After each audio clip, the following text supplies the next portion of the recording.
Meche todo mitole mikudo tenigbe azanko aton nukun enegodo kweji suome mi me yagbo kwegbe tole bodo asu alobodo asio me ado mi do planet Jupiter yo ela don kiko awajije wa super potenti we me maka odo asu alo we me do asi abotuno jiro mi na pe me gegero igbesin azangbe mi wa akwesi apape yo mi na do nukun blo jiro antuno jiro akwe mi moto yo de na jede jiro igbesin azangbe we me lo azonwa do video amoro jiro elebo aledo talagbe na so akoda akwejinwe mi kala do mi do jiro mi na blo dede po nolopo kolo inuchiko nmepo onuchiko la do tabakpe de mi lo egbesi azangbe no yo yoro fatigue ne bo kala do mi la zo mi ton si apape mi ni blo dede do de mi le do azo na igbon no emi lo vive do azo mi la tro je ondevo devo kele ro jije ro gudo ton o mi ni hunu kumo pon ro jije ro kule mi ton we pe mi kala za we ku enego mi me agbozuka meton le mi la do mi do planet yoro mercury planet mo koton e do emi na go alon mi bo ko gege na ti bo mi la pe ubra mo pongbo na do asupa si potenti nu taje o kan do jiro enijije mo do ko do mere gbe me bo kala do we me ma do asu alo we me ma do asia bla do no kum lo jiro egbesi azangbe yo de am do mo na mo asu alo amu asio e we na enu na taji nu yo mi wa akwesi apapo yo mi na do no ni blo dede nu akwesi zanto yi mama uve na benu etizan ledi o mo adavri do diso e kan mo adibuka bukun ja fado yo wa ni ya do acheji bo kala bo do ni do jiro ani tulo jiro nu chiko no wa ni tekun mo gboje mama e o na fo lo jawe na blo lo jawe yo ana arin la me gbenu wede mi wa azo si apapo yo mi na do no kun blo jiro ani tulo jiro dandan me yo de ababuna fo azo to igbon wa lo de ababuna fo no elu asisi to ogbon eloje we ni le tekun bo level do gangona we ku akala zawe we ku tewe go ni me kai we do bule mi na do mi kun blo jiro mi ni tulo jiro dandan me yo no kiko awajije yo ina ti ra super potenti we sugbeto we kan azon de amblugun asuto ina se tonu alo de amblugun asito po fifa na no mi tenti yo we sugbeto sin wa lo ina zon mi kala do mi do jiro we me ma do asu alo we me ma do asia ani tun kun blo jiro dandan me yo ada do mi na pe me de bo me mo koton ekran yi ati gbanu kere won lo we ni blo dede lo file lo wan si apapo ni akwesi apapo yo me na do jiro afoto ni rote bo ni nukun to ni lo hunhun mama ina ho elu pon aliblo dede no akwesi zanu igbesi azangbe nu na me to yo enyo pepe me enale ana me ka bna le ana lo me suton eso avivia lo ko mi to e kan jemole yo mi na do mi do la me na ro kan isi apapo mi na ro kan jira gbaza me ndudu emi kala duo ni ndudu boyi ndudu jon ndudu e ka ro ndudu jon ndudu o e na ido jiro amikele na yiwezo we ku akala zawe we ku kunu kwa tongo mi me ya gasale mi na do mi lojo mi me odo asu alo mi me odo asio mi na to lojo de mi na blogo mo fifa na no asupa se potenti yo eni o sin kan mi na kodo igbe we me maka odo asu alo we me odo asia e no ma do nkun de buru wan isi apapo no igbe o planet kayo Neptune planet mo koton edo di lojo emi na go alon me bo no e ba ide la kwesi apapo yo gege na ti mo na pa me do igbe sin azangbe mi kala do no kun lojo ali to no mi na blo dede lo aso to sin apapo do no e na zon we na ido jiro nu gege na tin baba bana bloko hunyin la ko e ka loje kun hunyin la e gbonu bi o are a e bodo ko dede ha azovito ele ala azogbeto ele bonu ko ina tino azomiton we kun akala zawe we kun enego mi me kini le mi na do mi kun blojo mi ni tulo jiro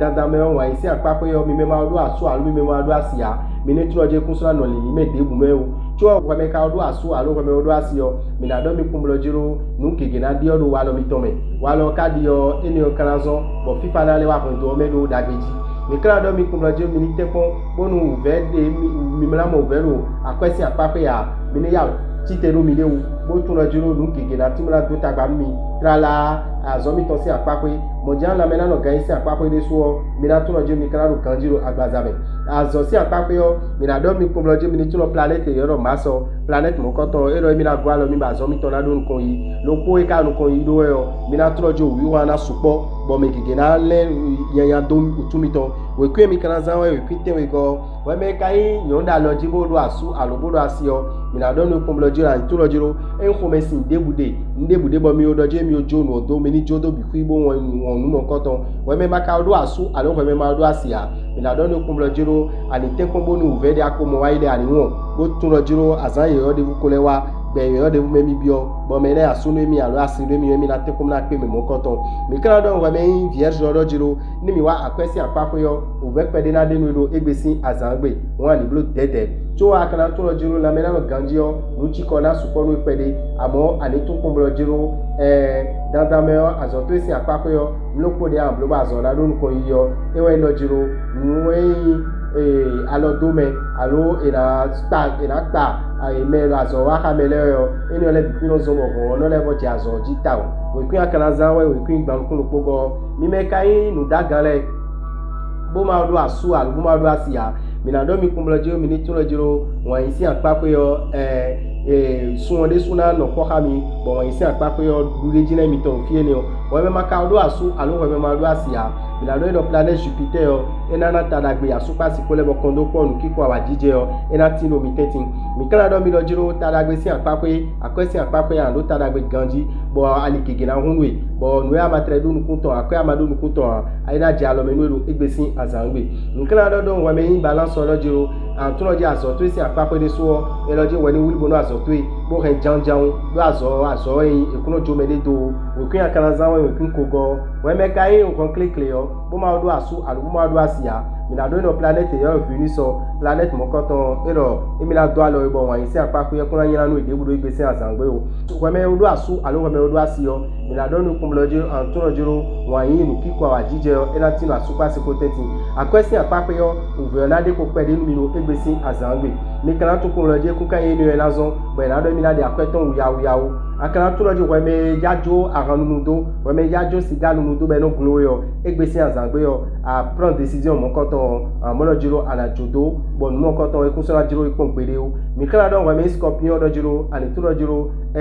azoto esi apapo yo nde gba jablogbe be nu taji ba jablo e ro yin level no te pede egbesi azankun yo nu ala so nde bunu da ko de bla be biblo la azoto ikon we kun akana zawe we kun we go mi me kai nu daga gada to le o mi na do mi no mi me ma odo asu alu mi me ma odo asia mi na tun kumlo jiro mi ni tuno planète yoro mercure planète mo koton ere mi na do alon mi bo mi na mo me na asu mi alu me na asin mi o planète venus so e kala level kon do ko no asu pasi ko le bon kiko awajije yo e na tin lo itetin mi wa akwesi apapo yo mi na do no remede akwetu de ko lo fide remede dokun do de ko ti fide yo e ro nu mo koton e na je alo aya fo de jibla wa gon to yi bokala don weme sagite okumblo jiro ani tulo jiro azoto esi apapo yo nuko ina tin azoto esi apapo amo ani blue dede do de azodo nuko yiye gbon ekoro wiwa na mewe bo ina bamla do jongi nu ehun we ni blue dede we kun akara zanwe we kun we go mi me yiye we zo gbanole bo do asu alo bo do asiyo mi na do mi kumblo jiro mi ni tulo jiro dandame yo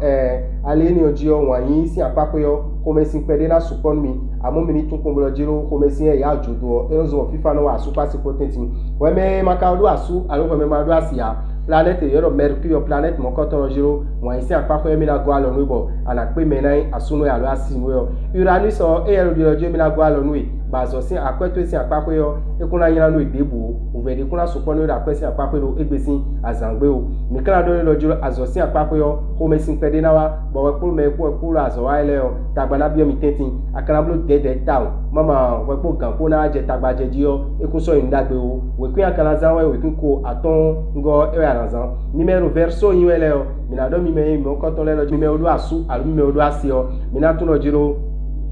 fifa na lo asupa si potenti nu kiko awajije yo ena tin lo mi tetin amo mi na blo dede bonu ko ego sin zo ni ma gba mi lo pe mi ton gbe o we me lo ko e ka inverso bo ma odu asu alu mo odu asia mi na do ni okun lo jiro lili to ekege yo ekun jijo wan isi apapo yo ndebo skelele adi de ablu mo nko ina tin lo yo e we nu itaji yo mi kala do eno jiro akwesi apapo yo mi na tun mi me inverso le bi yo tadagbe tin mi na akwesi apapo planète Jupiter yo e lo alogon mi e bo mi na lo kanji la gbazame mo ja akwesi apapo de so e kula yin lanu mi yo ne mi wa zo mi ton si apapo yo mi na do mi kumblo jiro uve gege na go sinzo mo na do mi na do tagba mi la zo mi ton kon on ko ina go sinzo alo no ina go sinzo le yo mi ni blo dede na we ku mi kala zanwe we ku te we go we me kai we vi mi na do mi lo jiro mi me ko ma do asu almi me ma do asia mi na tun lo jiro egbesi azangbe yo tadagbe na tin mi lo wan isi apapo tso ekun kana inu mla do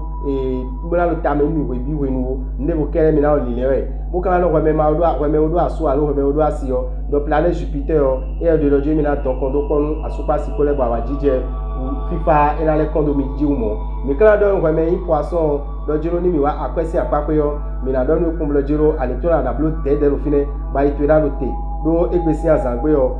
akwesiza wutu amayon bloa ena ve onu epede cho mi kala labo don we me poisson lojiro ale to lojiro ni mi wa azosi apape yo azoto na do nu kon yo we le so na zon ale tekon bo le wo chite do we le bo ni to le ena mi wa dame ora vital ndogbe ni bla we me poisson we kwi ala zamota la gbe na tinu yo e we kwi atongo ena chenu koloko miton